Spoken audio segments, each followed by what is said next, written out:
ভোটের দিন আপনি লাইনে দাঁড়ান, আশা করেন আপনার একটা ভোটে দেশটা হয়তো বদলে যাবে। ভাবেন যাকে নির্বাচন করছেন তিনি আপনার হয়ে কথা বলবেন, আপনার সমস্যার সমাধান করবেন। কিন্তু নির্বাচন শেষ হওয়ার পর কি হয়? বাজারের আগুন কি কমে? হাসপাতালের সেবার মান কি বাড়ে? আইনের শাসন কি সবার জন্য সমান হয়? যদি উত্তর না হয় তাহলে প্রশ্নটা খুব সহজ, দেশটা আসলে চালাচ্ছে কে? এর উত্তর আমরা কিছুক্ষণ পরে পাবো। আর যদি আপনার নির্বাচিত প্রতিনিধিরাই চালাতো তাহলে তো আপনার সমস্যার সমাধান হওয়ারই কথা। কিন্তু তা হয় না কেন?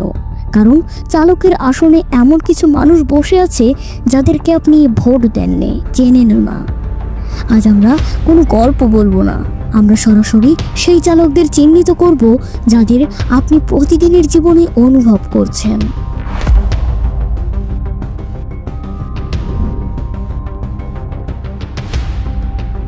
প্রতি বছর পেঁয়াজ, চাল, তেল বা ডিমের দাম হঠাৎ করে বেড়ে যায়।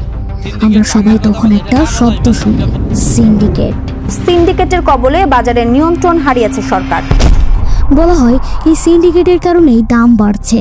কিন্তু কখনো কি ভেবেছেন এই সিন্ডিকেট কারা? এরা কি এতটাই শক্তিশালী যে পুরো রাষ্ট্র তাদের কাছে অসহায়? এমন কিছু ব্যবস্থা নিলাম যে হঠাৎ করে সাপ্লাই চেঞ্জটা বন্ধ হয়ে গেল। সেই জন্য আমাদের সব দিক লক্ষ্য করেই কাজ করতে হয়। হঠাৎ করে একদম বন্ধ হয়ে গেলে তো ভোক্তাদের আরো কষ্ট হয়। সত্যিটা হলো রাষ্ট্র অসহায় না, আসল ঘটনা হলো যারা সিন্ডিকেট চালায় তারাই রাজনীতির একটা বড় অংশকে নিয়ন্ত্রণ করে। টিআইবির তথ্য বলছে আমাদের সংসদের প্রায় 69% সদস্যই সরাসরি ব্যবসায়ী। যখন আইন প্রণেতারাই ব্যবসায়ী হন তখন তারা কি নিজেদের ব্যবসার বিরুদ্ধে আইন তৈরি করবেন? এরাই হলো প্রথম চালক, দেশের বড় বড় ব্যবসায়ী গোষ্ঠী। তারা বাজার নিয়ন্ত্রণ করে, মিডিয়া নিয়ন্ত্রণ করে, আর নির্বাচনের সময় রাজনীতিবিদদের টাকা দিয়ে সাহায্য করে। বিনিময়ে সরকারে যেই থাকুক তাদের স্বার্থ রক্ষা করতে বাধ্য থাকে।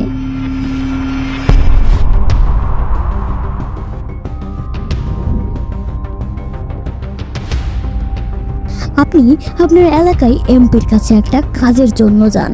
তিনি হয়তো আপনাকে আশ্বাস দেন যে এই কাজটি অবশ্যই হবে, কিন্তু কাজটা হয় না, কারণ কাজটা করার চূড়ান্ত ক্ষমতা তার হাতে নেই। ক্ষমতাটা আছে জেলার ডিসি, জেলা প্রশাসক বা উপজেলার ইউনিয়ন ও উপজেলায় নির্বাহী অফিসার সাহেবের হাতে। আমরা রাজনীতিবিদদের ক্ষমতার লড়াই দেখি, কিন্তু পর্দার আড়ালে আসল ক্ষমতা ভোগ করেন এই সাহেবরা।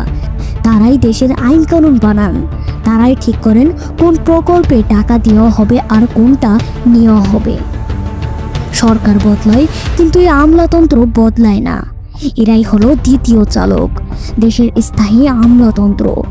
রাজনীতিবিদরা হলেন গাড়ির ড্রাইভার, কিন্তু গাড়িটা কোন পথে চলবে সেই ম্যাপটা থাকে এই আমলাদের হাতে।